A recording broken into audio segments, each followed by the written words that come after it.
Yo, what's up with y'all boys and girls, man? Hey, I'm having some technical difficulties today. My internet, hey, it's been one of them mornings. So hopefully it lets me make it through this. No graphics today. I apologize. We dropped our NBA play of the day yesterday. The Lake Show Lakers fell apart in the second half. All that's happened. Looking to bounce back today on Sunday. I'll be back to regular scheduled programming tomorrow. Got a pretty decent card today. I'm finna rapid fire it right for y'all. Y'all know I show up for y'all. I try to every single day, regardless. Let you know how I'm feeling on these basketball games. So, without further ado, let me do that. First game up, noon here in Dallas. My Mavs are playing the Philadelphia 76ers. Line's 8.5. I don't trust my Mavs as sizable home favorites. I've learned my lesson over the last two seasons. That's not their spot. Okay. Am I looking to bet Philadelphia here? No. Um, Philadelphia, who have they been coming out of the break? It's kind of hard team to figure out. I feel like the line is exactly where it's supposed to be, is all I'm saying. Of course, small lean on my Mavs. They should win this game, and they should win it fairly comfortably. Coming off of the disaster in Boston, a small lean on them. Me personally, though, it's not a premium. Not rushing to the window to bet it. Next game up, we got the Boston Celtics laying 10.5 on the Golden State Warriors, 11, depending on your number.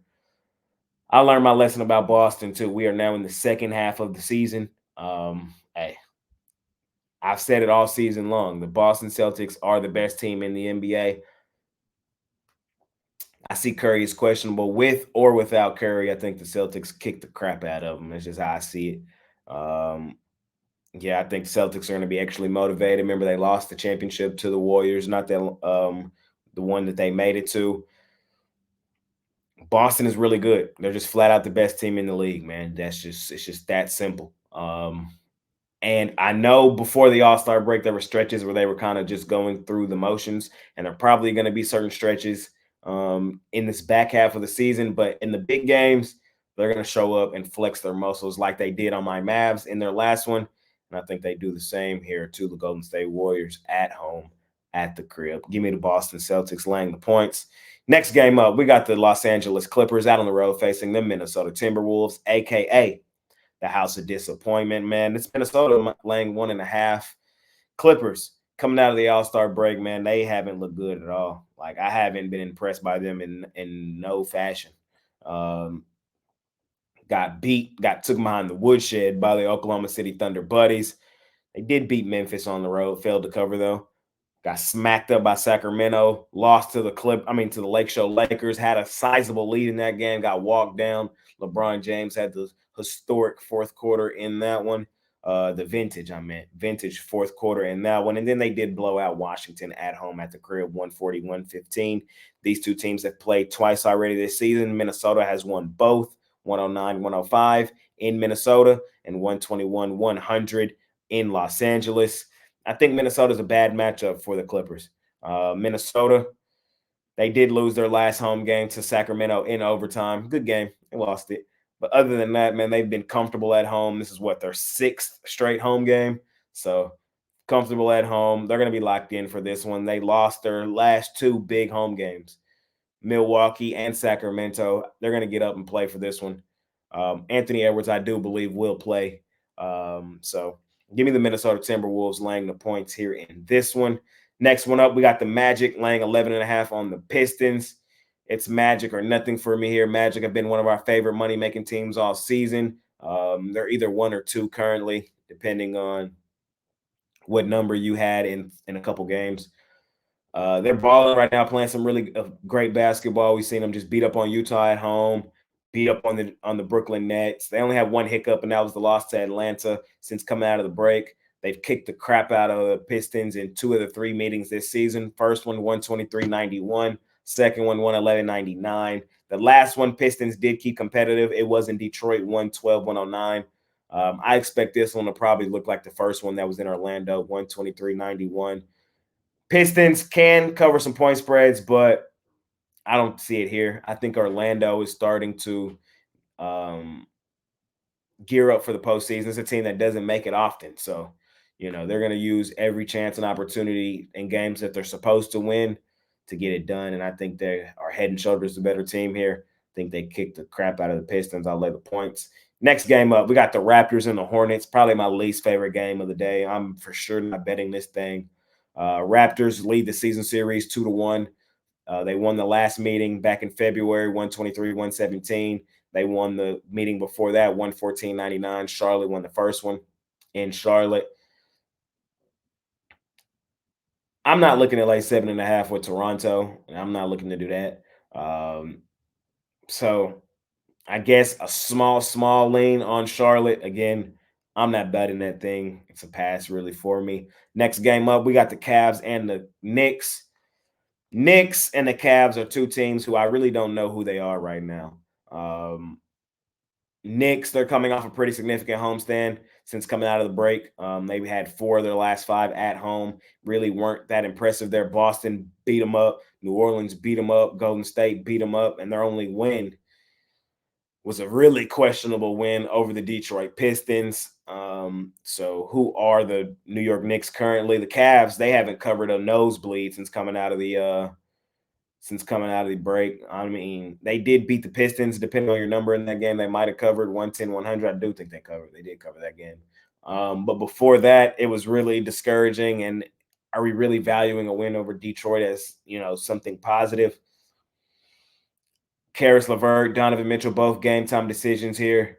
Small lean on the New York Knicks. I think I could see them possibly winning this game if they put it together. I know that we haven't seen them put it together, but I'd rather attack the plus money in a game where I'm uncertain. 9 times out of 10, not betting this game. I'm just walking you guys through my thoughts. I don't trust Cleveland laying points right now, is basically all I'm saying. And if the Knicks do come out and hoop, they can win the game. So small lean on New York plus the points and maybe sprinkling a bit on the money line if you like doing those style things, kind of like I do sometimes. Next game up, we got the Pacers and the Spurs. Hey, Spurs, 6.5 point home dogs in this one. They just beat the Thunder Buddies outright. Was thoroughly surprised to see that happen. But then when I looked at it in hindsight, Wemby, of course, he wanted to show out against the other rookie, Chet. There's a little extracurricular going on there. These two teams have played once this season. The Pacers aired them out 152-111 in Indiana. Pacers, man, they're coming off one of their worst games of the season. They got took behind the woodshed by New Orleans after beating them in Indiana the game before that. Halliburton had one of his worst games of the season in that one. Pacers are head and shoulders a better team, in my opinion. And if they come in here, lock in, and play the Pacers style basketball we've known them to play all season, they should win this game comfortably. In all honesty, the number probably feels just right, though. So I'm not necessarily in love with this game, but it's Pacers for me here. Again, they are head and shoulders a better team. We already seen them kick the crap out of the Spurs once this season. Granted, that game was back in November, way early in November as well, the 6th there, but small lean on Indiana. I could see them and this being a bounce back spot for them. Last game of the night, ESPN. We got the Oklahoma City Thunder Buddies and the Phoenix Suns. Injury news looming over this game. Devin Booker, game time decision. Eric Gordon, game time decision. Yusuf Nurkic, game time decision. These boys, of course, did play last night. They're on the back end of a back-to-back. They're at home. They lost yesterday to the Houston Rockets, 118-109. Thunder Buddies coming off that awful loss to the San Antonio Spurs, but that's their one hiccup since coming out of the break. Thunder Buddies for life. They're going to kick the crap out of the Suns. Of course, I want to see what this injury report does, but in or without, it's a bad spot for the Suns on the back end of a back-to-back. We know the Thunder hoop on the road. Thunder Buddies for life. That last game against San Antonio was a throwaway, in my opinion. It didn't happen. You feel me?